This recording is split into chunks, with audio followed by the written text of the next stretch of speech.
अस्सलाम वालेकुम एवरीवन, क्या हाल है आप सबके। वेलकम है आपका नाज़ों के जहान में। तो जी चलते हैं आज के व्लॉग की तरफ। तो मैं यहाँ पर नाश्ता वगैरह करने के बाद दोपहर के खाने की तैयारी कर रही थी और खाने में आज मैं फ्राई बैंगन बनाऊंगी जो हम चावलों के साथ खाएंगे। तो बैंगन मैंने लंबे वाले ले लिए थे, उनको मैंने गोलाई में कट कर लिया था और उनमें जो स्पाइसेस डलते हैं, नमक, पिसी हुई लाल मिर्च, पिसा हुआ धनिया पाउडर और हल्दी 1/4 टीस्पून और यहाँ पर 2 चम्मच हमने इसमें बेसन डाला था। बेसन से ये होता है कि ये जो बैंगन हम फ्राई करेंगे तो ये बहुत ज़्यादा क्रिस्पी हो जाएंगे और चावलों के साथ अच्छे लगते हैं। और साथ ही आप चावलों के साथ रायता या चटनी बना लें तो ये बेस्ट कॉम्बिनेशन होता है बैंगनों के साथ खाने का, जो बैंगन के मतलब जिनको अच्छे लगते हैं। तो हमारे घर में फ्राई बैंगन बड़े शौक से खाए जाते हैं। तो आपकी मर्ज़ी है कि आप लंबाई में कट करके इसको फ्राई करें या इसे गोलाई में कट करके। तो जी चावलों के साथ तो इसे छोटे छोटे ही अच्छे लगते हैं और बस अब हम इनको फ्राई करेंगे और जब तक ये गोल्डन ब्राउन हो जाएंगे तो ये हमारे डन हो जाएंगे। तो जिन्होंने अभी तक मेरा चैनल सब्सक्राइब नहीं किया तो जल्दी से जाके मेरे चैनल को सब्सक्राइब कर दें, लाइक कर दें और शेयर कर दें ताकि ऐसी मज़ीद अच्छी अच्छी रेसिपीज़ आप तक लाऊं। तो जी यहाँ पर खाना वगैरह बनाने के बाद जब फ्री हुई तो फिर किचन क्लीनिंग का काम आ जाता है और चूल्हा जो होता है वो फ़ौरन 2 दिन बाद इस तरह गंदा हो जाता है और मैं हर 2 दिन बाद इसको साफ़ करती हूँ। वैसे तो डेली बेस पे इसको कचरा वगैरह निकाल देती हूँ, लेकिन जो इसकी डीप क्लीनिंग होती है वो हर 2 दिन बाद में करती हूँ और ये इतना ज़्यादा गंदा हो जाता है। तो जी यहाँ पर मैं बात करना चाहूँगी कि हमें दूसरों की ज़िंदगी आसान अपनी मुश्किल क्यों लगती है। तो देखिए ये हमारे ख़ुद के दिमाग का एक फतूर होता है कि शायद हमारे दिमाग में कहीं ना कहीं ऐसा चल रहा होता है कि और हमें लग रहा होता है कि सारी ज़िंदगी की मुश्किलात जो हैं वो सिर्फ हम ही फेस कर रहे होते हैं, बल्कि ऐसा कुछ नहीं होता।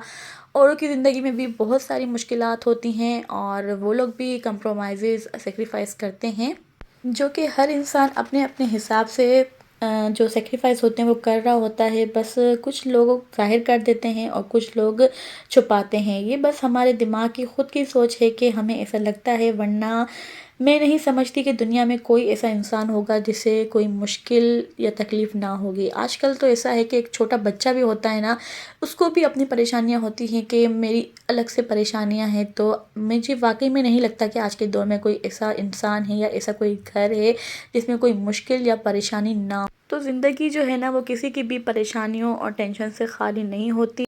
तो बस ऐसा अपनी सोच को नहीं रखना चाहिए कि हमारी ज़िंदगी बहुत मुश्किल है, अगले की आसान है। इस तरह हम लोग और कमज़ोर होते बढ़ते चले जाएंगे और ख़ुद को डिग्रेड करते चले जाएंगे तो हम कभी भी आगे नहीं बढ़ सकते।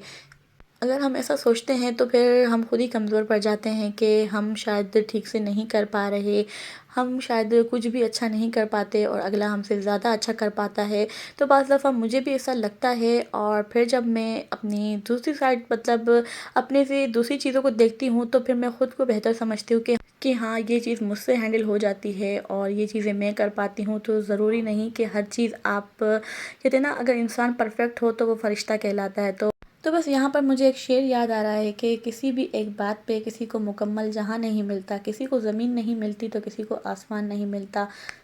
तो बस अल्लाह पाक पे हर वक्त शुक्र अदा करना चाहिए, हर चीज़ पे, हर काम पे। तो आपके ये गिले शिकवे जो हैं वो ख़त्म होते चले जाएंगे और हमेशा पॉजिटिव रहें और अच्छा सोच। तो जितना आप अच्छा सोचेंगे उतनी ही आपकी जो सेहत है वो भी अच्छी रहेगी और जितना हम ज़्यादा टेंशन लेंगे, बुरा सोचेंगे तो उतना ही हम पीछे होते चले जाएंगे। और बस मेरा तो यही कहना होता है कि अपने आप को बहुत ज़्यादा बिज़ी रखें। तो जी आप लोग के साथ बहुत ज़्यादा आज बातें हो गई और बातों में मेरी घर की सफाई हो रही है और यहाँ पर मैं आज डीप क्लीनिंग कर रही थी और किचन से फ्री होने के बाद फिर यहाँ पर मैं डस्टिंग वगैरह कर रही थी और साथ ही साथ फिर मैंने घर के झाड़ू पोछा करना है।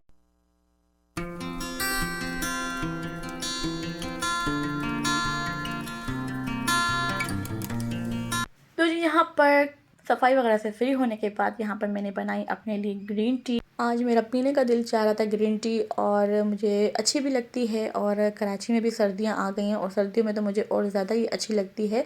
तो बस यहाँ पर ग्रीन टी इंजॉय कर रही थी मैं और सारे काम वगैरह से फ्री होने के बाद सुकून से बैठ के। तो काम सर पे होता है और फिर मुझसे ना कोई चीज़ खाई जाती है ना पी जाती है। तो मैं जब खाना खाऊं या कोई चीज़ पीऊँ तो बस मैं बोलती हूँ कि सुकून से पीऊँ ताकि मुझे दोबारा कोई ना काम हो ना उठना पड़े और बस अपनी जो खाने पीने की चीज़ है वो बस मैं इंजॉय करूँ। तो यहाँ पर बस चाय वगैरह पीने के बाद फिर मैं आप लोगों को यहाँ पर साड़ियाँ दिखा रही हूँ। और ये आप ही लाई थी सबके लिए और सबको एक एक गिफ्ट दी थी। तो ये जो पिंक वाली साड़ी है वो मुझे गिफ्ट मिली थी। और आप लोग कमेंट बॉक्स में ज़रूर बताएगा कि आप लोग को कौन सी साड़ी अच्छी लगी। और ये आप ही इकट्ठी एक साथ लेकर आई थी अम्मी भाभी बहनों के लिए। और तो कुछ लॉन की लेकर आई थी, सॉरी कॉटन की थी, और कुछ ये फैंसी साड़ियाँ थी। मैंने कभी भी लाइफ में साड़ी नहीं पहनी और फर्स्ट टाइम मैं ये साड़ी वेयर करूँगी। और देखते हैं अब इसको कब सिलवाते हैं और कौन से इवेंट पे इसको पहनेंगे और कब ये पहनना नसीब होती है। तो सबको अपने अपने कलर बहुत प्यारे लगे थे। और ये साड़ी आप ही की थी, पिंक वाली मेरी थी, ब्लैक अम्मी की थी। और मैं तो बहुत ज़्यादा एक्साइटेड हूँ कि साड़ी पहनने के लिए, क्योंकि मैंने लाइफ में कभी नहीं पहनी। और देखते हैं, मेरा दिल कर रहा था कि जल्दी से ये बन के आ जाए और मैं ट्राई करके देखूँ।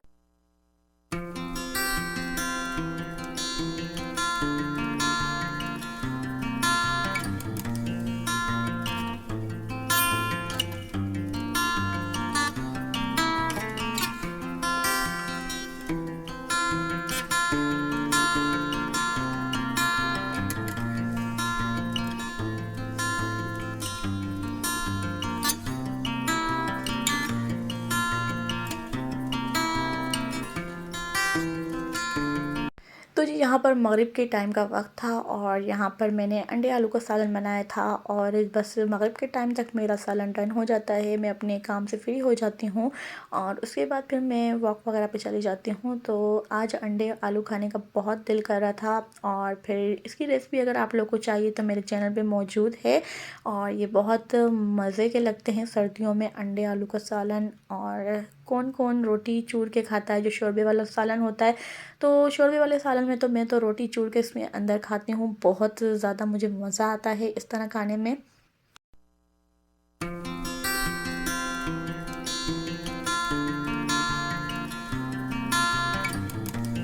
और यहाँ पर सालन मैं बना चुकी थी और आप ही जो हैं वो रोटियाँ बना रही थी।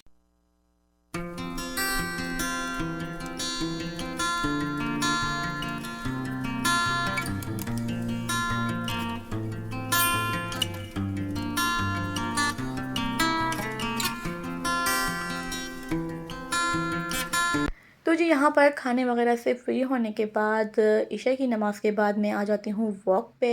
और यहाँ पर मैं जो छोटी सी बच्ची है और डेली आती है कि आप ही आज वॉक पे चलेंगी, तो मेरे साथ कोई साथ में हो, मुझे ऐसे अकेले में जाना अच्छा नहीं लगता। तो बस मैं डेली इस बच्ची को अपने साथ लेती हूँ और वॉक पे आ जाती हूँ। तो ये हमारी सोसाइटी का जो है वॉकिंग ट्रैक है और यहाँ पर लोग वॉक करने आते हैं डेली। और मैं भी अब यहाँ पर आती हूँ क्योंकि मेरे साथ ये बच्ची होती है, वरना मैं अपनी गली में करती थी। और बस यहाँ पर वॉक करने के बाद वापसी पे बस भूख भी लग जाती है, तो बस कुछ ना कुछ डेली खाने के लिए साथ में ले आती हूँ। तो ये आज मैं दाल सेव देखी तो मैंने यहाँ पर मुझे खाने का दिल किया। और घर आके आई तो फिर अम्मी वाले कहीं जा रहे थे और ये भतीजे की शरारतें यहाँ ख़त्म नहीं हो रही थी। तो जी यहीं पर अपने व्लॉग का मैं एंड करती हूँ, मिलती हूँ नेक्स्ट वीडियो में। तब तक के लिए मुझे दुआओं में याद रखिएगा। अल्लाह हाफ़िज़।